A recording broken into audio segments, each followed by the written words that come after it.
Yo,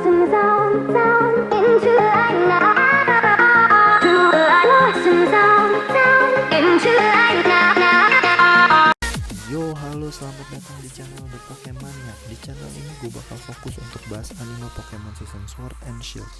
Kenapa gue baru bikin channel ini? Karena menurut gue Sword and Shield ini episodenya gue yakin bakal beda dari season sebelumnya. Banyak kejutan di beberapa episode kayak Ash yang langsung dapat Dragonite, Gengar, dan yang terbaru ini Riolu. Karena gue telat bikin konten ini yang sekarang udah episode 21 dan gue pengen banget diskusi tentang Pokemon season ini. Jadi video ini gue bakal bagi dua part. Part 1 bahas singkat tentang episode 1 sampai 10 dan part 2 episode 11 sampai 20. Untuk episode 21 dan seterusnya bakal gue bikin tiap minggu per episode. Jadi langsung aja dibahas Pokemon anime season Sword and Shield. Episode 1 berjudul Pikachu is Born. Scene menunjukkan Ash saat berumur 6 tahun membawa poster camp yang akan diselenggarakan oleh Profesor Oak. Ash meminta ibunya untuk mendaftarkannya di Pokemon Camp tersebut. Scene selanjutnya memunculkan Ash Pikachu yang masih menjadi Pichu hidup di alam liar sendirian. Di sini kita bisa mengetahui Pikachu ditangkap dari alam liar. Satu-satunya move yang dimiliki Pichu yaitu Thunder Shock, terlihat saat Ekans liar menyerang Pichu. Dan di hutan, Pichu bertemu sekumpulan Kangaskhan. Salah satu induk Kangaskhan mengadopsi Pichu lalu meletakkan Pichu di kantongnya bersama bayi Kangaskhan. Beberapa minggu kemudian, hari camp Profesor Oak telah tiba. Banyak peserta termasuk Koharu dan Go yang di episode selanjutnya akan dikenalkan sebagai teman Ash di season ini. Ternyata Ash tidak mengikuti camp ini karena dia kesiangan dan Profesor Oak memutuskan memulai camp tanpa Ash. Selama camp berlangsung, peserta dikenalkan tentang Pokemon oleh Profesor Oak. Dan dalam scene ini, saat Koharu dan Go berpisah dari rombongan, mereka melihat Pokemon langka yang bisa mengikuti semua serangan Pokemon lain. Dan Pokemon itu adalah Mew. Setelah mendapat penjelasan oleh Profesor Oak mengenai Mew, Go menetapkan untuk menangkap Mew suatu hari nanti. Di tempat lain, Pichu terus menikmati waktunya bersama keluarga Kangaskhan. Pichu dan Kangaskhan bayi telah tumbuh besar membuat ibu Kangaskhan kesulitan membawa mereka berdua. Pichu menyadari itu dan saat malam tiba ketika mereka semua beristirahat, Pichu memutuskan untuk pergi. Di bawah cahaya bulan sambil melihat induk Kangaskhan dan anaknya, Pichu berevolusi menjadi Pikachu. Bertahun-tahun kemudian, Profesor Oak memberikan Pikachu kepada Ash. Dari episode ini kita bisa tahu Pikachu sudah berevolusi sejak 4 tahun lalu sebelum bertemu Ash. Episode 2, Ash and Go Let's Go by Lugia.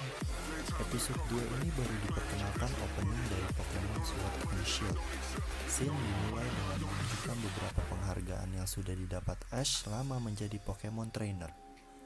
Hari itu, Ash, ibunya, Mr. Mime, dan Profesor Oak akan menghadiri peresmian laboratorium baru dari seorang profesor bernama Profesor Sakuragi di Vermilion City. Sesampai Ash di laboratorium, Ash bertemu dengan Koharu dan Yamper. Saat berjalannya presentasi dari Profesor Sakuragi, tiba-tiba ada peringatan di pelabuhan Vermilion City. Dalam waktu 20 menit akan muncul Pokemon legendaris. Dan Pokemon tersebut adalah Lugia. Trainer yang ada di sekitar pelabuhan melakukan raid battle untuk mengalahkan Lugia. Tapi kekuatan Lugia dengan mudah mengalahkan Pokemon-Pokemon yang lain. Ash dan Go bertemu di punggung Lugia, dan Go memutuskan untuk menjadi Ash sebagai teman. Lugia mendaratkan Ash dan Go ke tempat yang tidak diketahui mereka berdua. Scene berganti, Ash dan Go sampai di laboratorium Profesor Sakuragi. Ash dan Go menceritakan pengalamannya bertemu Lugia, dan Go menunjukkan rekaman yang sempat ia rekam saat bersama Lugia. Lalu Profesor Sakuragi menawarkan Ash dan Go untuk menjadi rekan penelitian dan tinggal di Vermilion City. Ibu Ash mendengar hal tersebut memutuskan untuk meninggalkan Mr. Mime untuk tinggal di laboratorium untuk menjaga Ash. Di scene terakhir, Profesor Sakuragi menawarkan Go starter Pokemon Kanto untuk menentukan Pokemon pertamanya. Tetapi Go memutuskan untuk menangkap Mew sebagai Pokemon pertama. Episode 3, Ivysaur, Isn't It Mysterious? Pada episode 3 ini menceritakan tentang fenomena Ivysaur dan Bulbasaur yang tiba-tiba memasuki kota. Ash dan Go juga dikenalkan dengan asisten Profesor Sakuragi yaitu Kikuna dan Renji. Pada episode ini, Ash diberi Rotom Phone yang fungsinya sama dengan Rotom Pokédex saat di Alola, tetapi lebih pasif bila dibandingkan dengan Rotom Pokédex Alola. Pada episode ini, Go untuk pertama kalinya bertemu dengan Tim Rocket, dan Tim Rocket mempunyai alat baru yang disebut Rocket Gachap, sejenis vending machine berisi Pokeball yang dibawa-bawa oleh Pelipper. Pokemon-Pokemon yang keluar dari Rocket Gachap ini kebanyakan Pokemon perubahan terakhir. Intinya dari cerita episode ini mengetahui alasan Ivysaur dan Bulbasaur memasuki kota, yaitu untuk berjemur di gedung tua dan berevolusi menjadi Venusaur dan Ivysaur. Episode 4, Let's Go to the Galar Region and Encounter with Scorbunny. Episode ini Ash, Go, dan Profesor Sakuragi membahas mengenai fenomena Pokemon yang tumbuh raksasa. Dan Profesor Sakuragi mengirimkan Ash dan Go untuk melakukan investigasi ke Galar Region. Sesampainya di sana mereka bertemu dengan Scorbunny dan sekelompok Nickit, yang nantinya di episode selanjutnya Scorbunny memutuskan mengikuti Go karena kagum dengan Go. Episode 5, Snorlax Become Gigantic, The Mystery of Dynamax. Sesampainya di Wild Area, Ash dan Go bertemu dengan Snorlax yang sedang tertidur. Dan di sana ada juga Scorbunny yang bahagia bisa bertemu dengan Go. Tiba-tiba Snorlax dikerumuni cahaya merah dan Snorlax langsung berubah menjadi Snorlax Gigantem.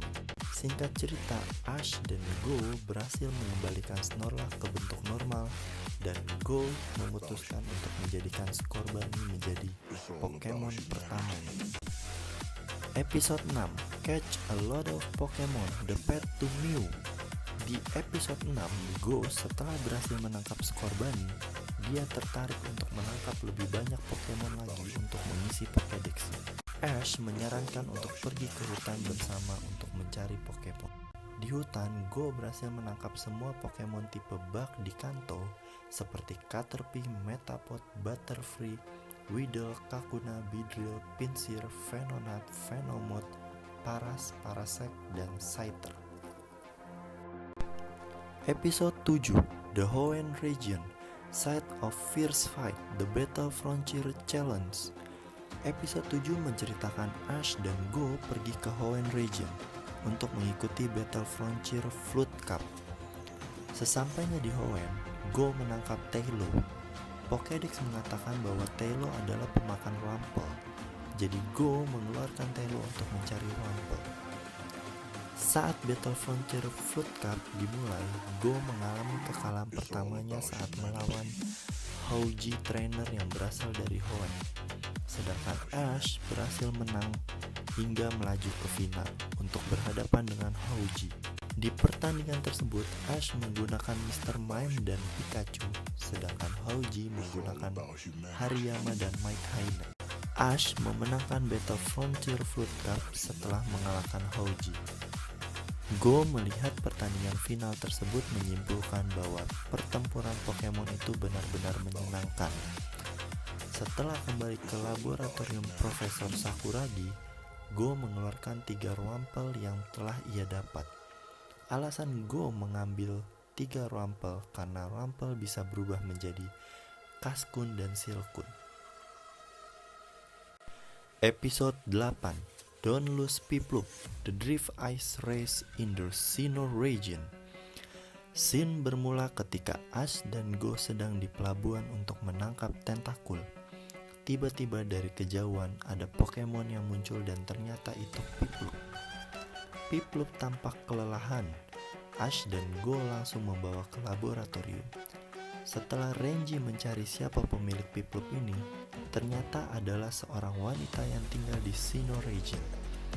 Dan lebih mengejutkannya lagi, ternyata Piplup berenang dari Sinnoh Region ke Kanto Region. Ash dan Go memutuskan untuk mengantarkan Piplup kembali ke Snow Point City yang ada di Sinnoh Region. Sesampainya di Snow Point City, Go berhasil menangkap Mankey. Diketahui alasan Piplup berenang hingga ke Vermilion City karena dia berlatih untuk mengikuti kompetisi Drive Ice Race dan cemburu karena trainernya memiliki Pokemon lain yaitu Croagunk. Akhir cerita, Piplup dan Croagunk berdamai dan menjadi akrab karena berhasil melindungi trainernya saat melawan Team Rocket. Episode 9, The Promise We Made That Day, The Ho-Oh Legend of the Johto Region. Episode diawali dengan Go yang bersemangat untuk mempelajari Pokemon legendaris yang ada di Johto. Pokemon tersebut adalah Ho-Oh. Renji dan Kikuna mengatakan bahwa telah terjadi penampakan Ho-Oh di Ecruteak City. Lalu Ash dan Go bertekad untuk melihat Ho-Oh secara langsung. Setelah sampai di Ecruteak City, mereka langsung menuju ke Bell Tower. Saat perjalanan, Ash dan Go melihat Ho-Oh sedang terbang di atas mereka.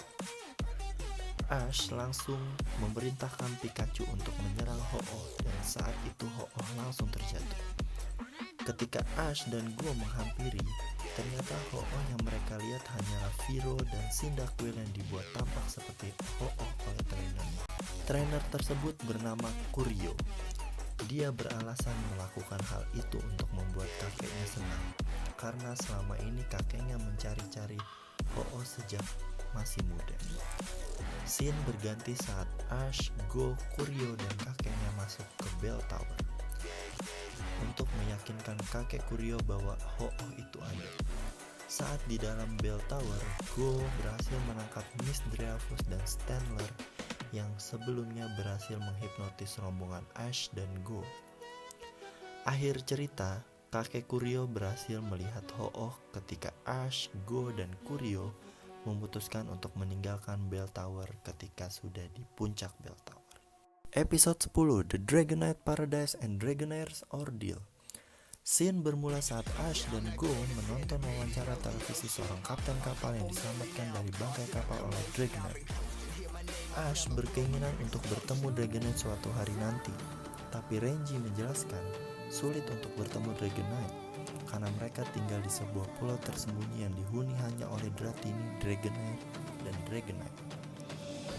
Ash dan Go yang tertarik kemudian memulai pencarian mencari pulau Dragonite. Selama di perjalanan, Go berhasil mendapatkan Dugong dan menghabiskan semua stok Pokeball yang rencananya ia bawa untuk menangkap Dragonite. Perjalanan dilanjutkan dengan menggunakan Dugong. Saat di tengah laut terjadi badai yang menyebabkan Ash dan Go hilang kesadaran. Saat Ash dan Go sadar, mereka ternyata diselamatkan oleh Dragonite dan dibawa ke pulau Dragonite. Mereka diajak keliling pulau oleh Dragonite dan Dragonite. Ash dan Go mempelajari tentang kehidupan Dratini, Dragonair, dan Dragonite di sana. Scene berganti menunjukkan bahwa Dragonair yang bersama Ash belum bisa terbang. Lalu Ash bertekad untuk mengajarkan Dragonair terbang dengan cara mengajarkannya Dragon Dance untuk meningkatkan kekuatan fisiknya. Scene selanjutnya memperlihatkan tim Rocket yang menjebak Dragonite karena berpura-pura terombang-ambing di lautan untuk memancing Dragonite keluar. Ash, Go, dan Dragonair menyusul mereka. Ketika Ash dalam kesulitan saat bertarung dengan tim Rocket dan hampir terjatuh dari langit, Dragonair berevolusi menjadi Dragonite untuk bisa membantu Ash. Setelah berhasil mengalahkan tim Rocket, Dragonite tersebut memutuskan untuk bergabung dengan Ash karena Ash sudah membantunya saat menjadi Dragonair. Dan akhirnya Pokemon pertama Ash di season ini adalah Dragonite. Ya, sekian dari ringkasan episode 1-10. Next di part 2 gue bakal ngelanjutin bahasan episode 11-20. Jadi jangan lupa komen untuk kritik, saran, dan request mau ngebahas apa ke depannya. Share ke teman-teman kalian. Like jika kalian suka video ini dan subscribe untuk mengetahui updatean terbaru dari gue.